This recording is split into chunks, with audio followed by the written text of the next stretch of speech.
Free bus free bus free bus ఫ్రీగా తిరుగుమని ఆడోళ్ళకు ఎక్కడ లేని తలకాయ నొప్పి తెచ్చిన పథకం. మరి ఇటు అటుగా ఇది షురూ చేసినప్పుడు బాగానే పంచాదులైనాయి. జుట్లు విక్కుర్రు, నెత్తులు వలగొట్టుకుర్రు, ఇంకా అధ్వానంగా శంపల పొడత కూడా కొట్టుకుర్రు పబ్లిక్ సీట్ల గురించి. ఈ నడుమేమో కానీ అప్పట్లో చిన్నగా ఆలేవమ్మ కొట్లాటలు పంచాదులు బస్సులల్లా. నేను ఇంకా అంత సాఫీగా సాగుతుంది, అలవాటు పడ్డారు పబ్లిక్ కూడా ఫ్రీ బస్సులకు అనుకున్నా. కానీ ఇంకా ఆడాడ గిట్ల మోపైతేనే ఉన్నాయి కొట్లాటలు.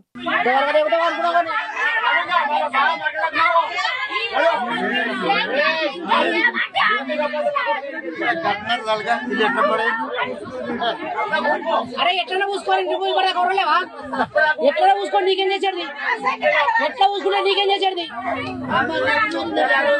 ఎట్లా కిటికీలకి అవుతుంది అనుకున్నావు కానీ నీకు ఎట్లా పూసుకుంటే నీకేం చేసేది.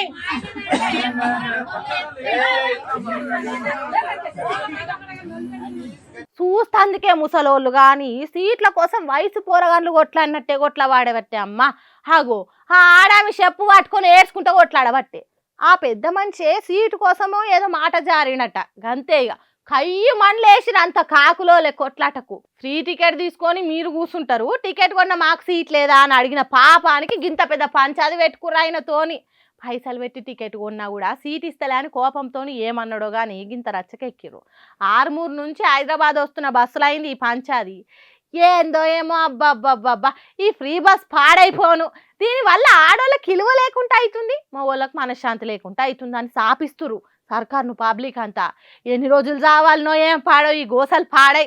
ఎవడు పెట్టుమన్నాడు, ఎందుకు పెట్టిరో కానీ లేని తలకాయ నొప్పి లెక్క అయింది ఈ ఫ్రీ బస్ రాను రాను. సార్ రూల్స్ పెడతాడురా కానీ పాటియ్యడు. ఇగో ఈ డైలాగ్ మన ముఖ్యమంత్రి వర్యులకు బరాబర్ సెట్ అవుతుంది.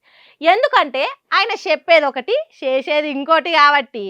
హాగో హామీల గురించి ఏంది పిల్ల రోజు నీ పంచాది అని మీరు అనుకోవచ్చు కానీ హామీలు ఒక్క ముచ్చటనే కాదు, కడుమ అన్నిట్లలో మన సీఎం సారు ఆయన చెప్పింది ఆయననే వాటియ్యాడు. ఇది చూడుండ్రి మీకే సగం అర్థమవుతుంది, కడమని నేను చెప్తా గానీ.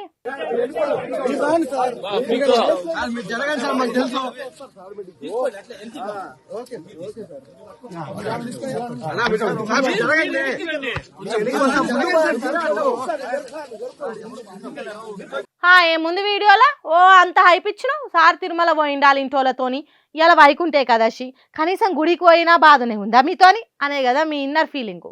గుడి కాకపోతే ఏడికమన్నా బొమ్మనుండ్రి కానీ మనకు ఒకటి చెప్పి ఆయన ఒకటి వాటిస్తేనే నవ్వొచ్చేది. తిరుపతి వెంకన్న దర్శనాల గురించి సార్ ఒకప్పుడు ఒక స్పీచ్ ఇచ్చిండు చూడుండ్రు. అది టీటీడీ ఉంటే మనకు వైటీడీ ఉంది, మనం కూడా పెద్ద సంస్థను ఏర్పాటు చేసుకున్నాం. ప్రతిసారి దర్శనాలకు వాళ్ళని అడుక్కొని మా ఎమ్మెల్యేల లెటర్లే అని మనం అడుక్కున్నాం ఎందుకు? భద్రాచలంలో రాములవారు లేరా, లక్ష్మీ నరసింహస్వామి లేడా, లేకపోతే రామప్పలో శివుడి అంశ లేదా మనకు?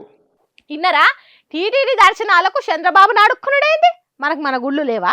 వాళ్ళకి టీటీడీ ఉంటే మనకు వైటీడీ ఉంది అని ఓ భారీ డైలాగులు వేల్చిన రేవంత్ సారు కట్ చేస్తే ఇవాళ టీటీడీలో సకుటుంబ సపరివార సమేతంగా కానొచ్చిండు. మరి మీకు ఇవాళ వైటీడీ యాదికి రాలేదా? మన గుళ్ళ గురించి గుర్తులేదా?